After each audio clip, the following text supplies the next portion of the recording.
Greetings, everyone. This is Rock and Roll Spot Connection with the Weekly Comic Book Roundup.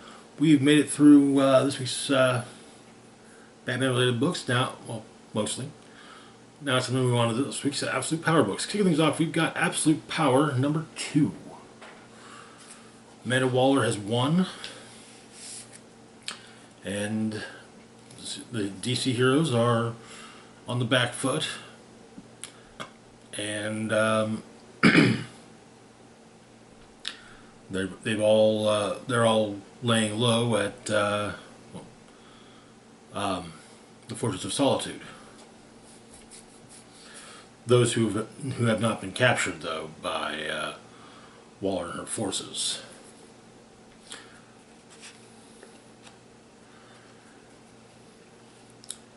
And Waller and her war council are deciding on next steps and looking over who all is who all has been captured so far, and it's quite a few that have been captured. But Failsafe, Brainiac, Queen, Dreamer, and Green Arrow are Waller's War Council. It does seem, though, that Dreamer is having second thoughts about things. But apparently, Dreamer's going to be conveying an asset for Waller. Brainiac Queen is to distract with a frontal assault. Need a guide. Superman has changed into his black costume from shortly after he died.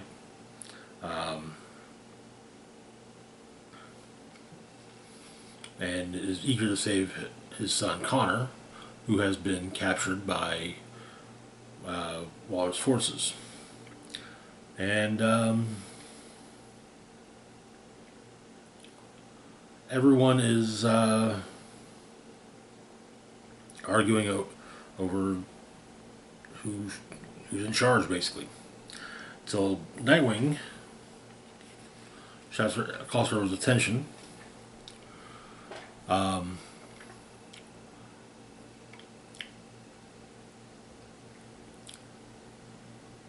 He gives a speech. It's actually really good.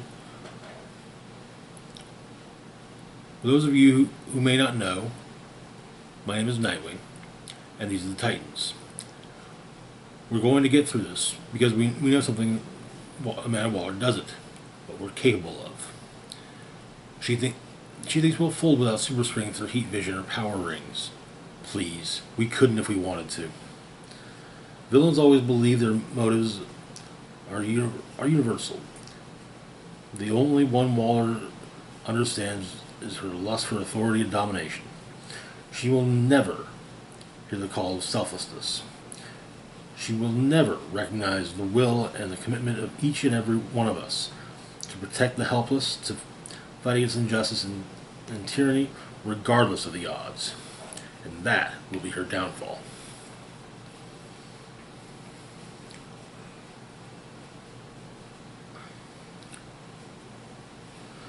But then comes planning.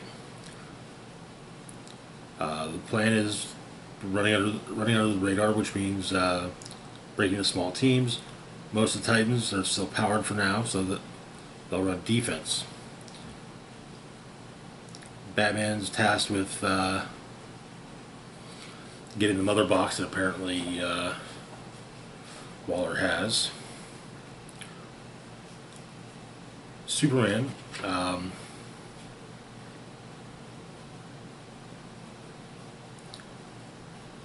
is told that the multiverse is full of allies who will help without a moment's hesitation, and he needs to find them. So, with the Green Arrow now working for Waller, that gives Waller an overswell of information. Black Canary is to pull together a squad to locate and retrieve him.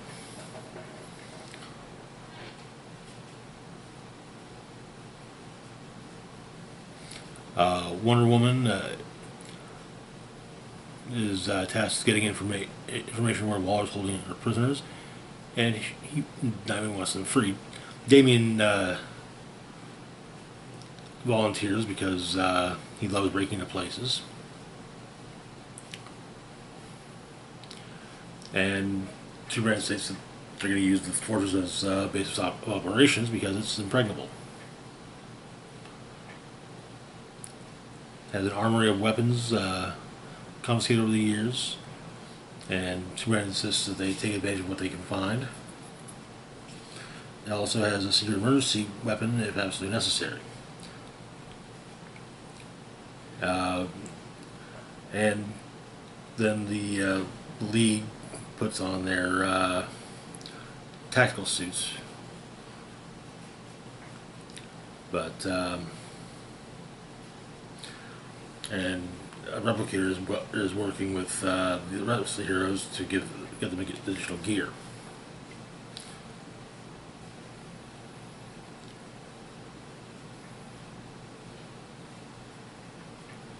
Then Mr. Terrific makes allies with Airwave, but Airwave sitting in his suit lets him transform into radio waves, and it's still working for now. And Mr. Terrific wants Airwave and Blue Beetle to come with him, but there appear to be some surprise visitors at the fortress. Brainiac Queen and John Kent. John Kent has apparently been Brainiac.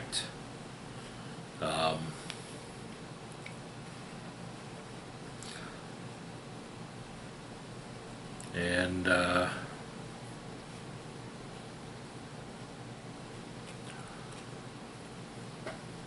Brainiac Queen basically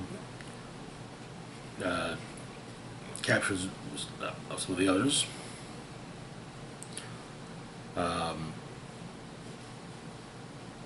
Oh, right. What's her? Oh,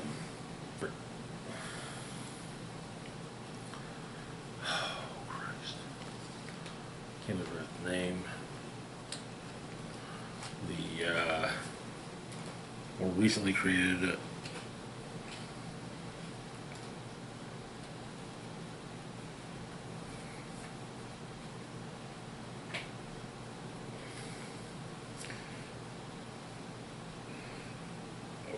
Yara Flor, that's it.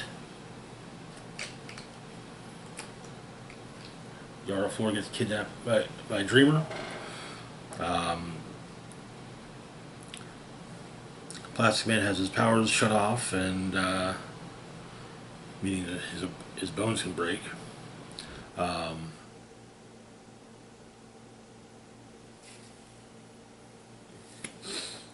Both Starfire and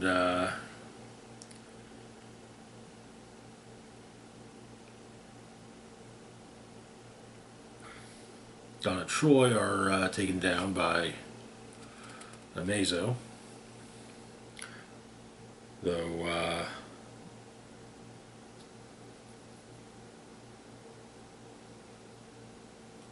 it does seem the Amazo gets a hit from Zealot, which complicates it for a moment. But Brainiac Queen helps out.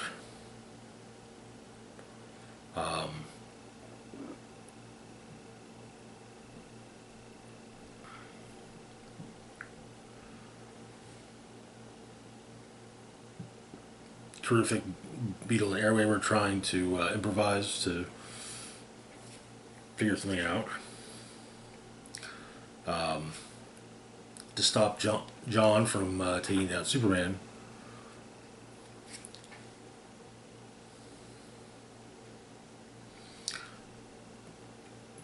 Flash uses chunk of green kryptonite.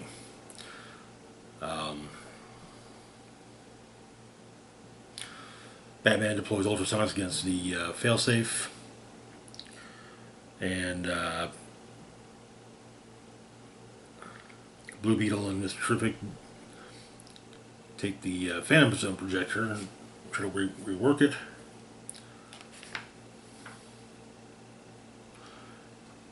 Brainiac Queen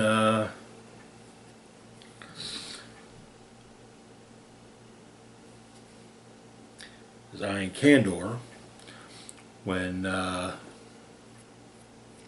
Bottle City is shattered, and she's now swarmed with microscopic Kryptonians.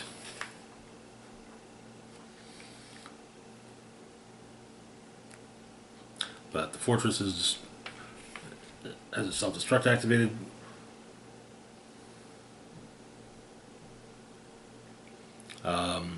Brainiac Queen tries to take Clark, but is stopped by Dreamer.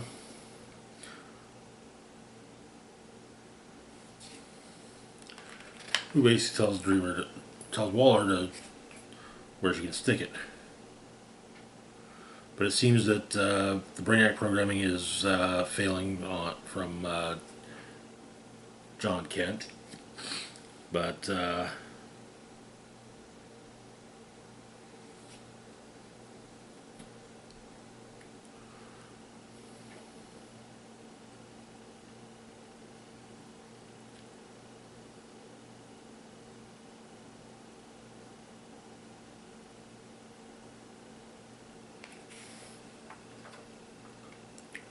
however, before he can truly escape, Brainiac Queen once again reclaims him.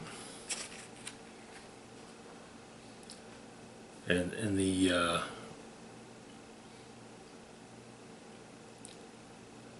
in Waller's headquarters, Ollie's looking through the various pieces of equipment.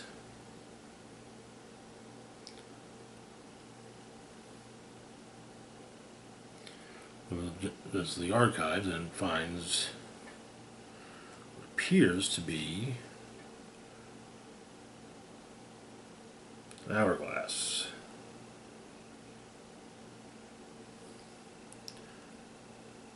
And when he spies it, he says, "Time's up." That is where the issue ends. I'm not surprised that Ollie's playing a long con, but either way, he's going to have to really do some work at getting everyone to trust him again. Moving on, though, to our next book, we've got Batman, number 151. Where we left off, Batman discovered that Amanda Waller had possession of a of a mother box. Also, Catwoman was back in town. So, we pick up from Catwoman. She's at one of her safe houses called the Drawer, and he lets her in on the little caper.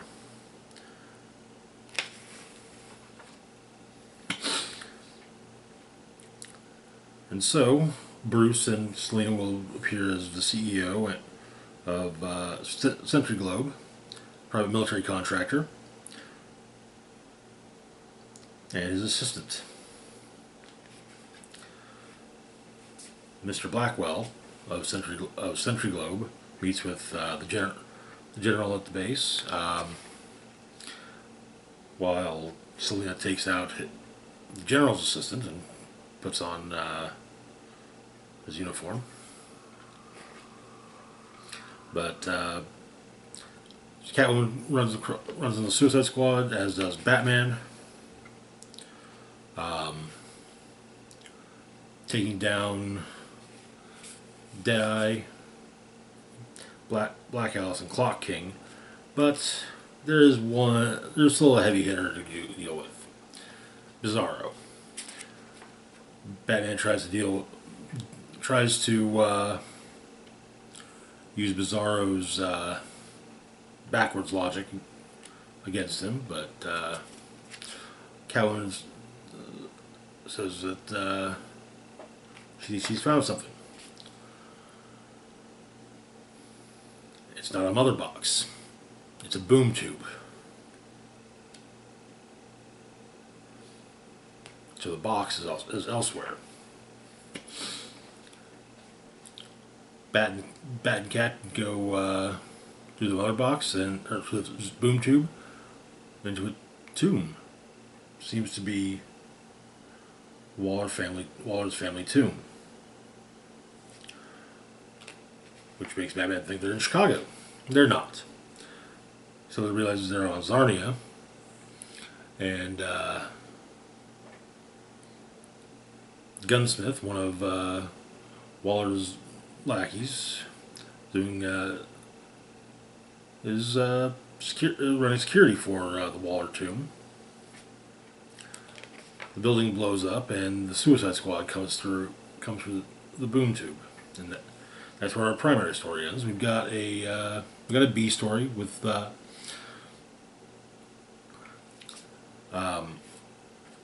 apparently things are getting pretty crazy in Gotham. Harley's dealing with it, and apparently Riddler's gonna blow up a nuclear plant. She stops him, and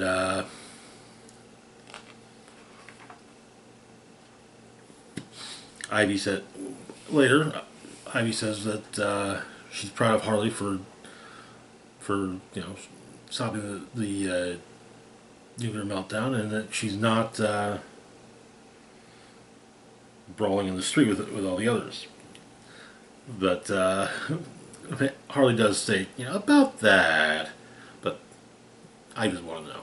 And that is where the issue ends. Okay. Interesting developments. I figured that Dreamer would somehow get free of Waller's command, but I highly doubt, though, that she's been destroyed with the fortress.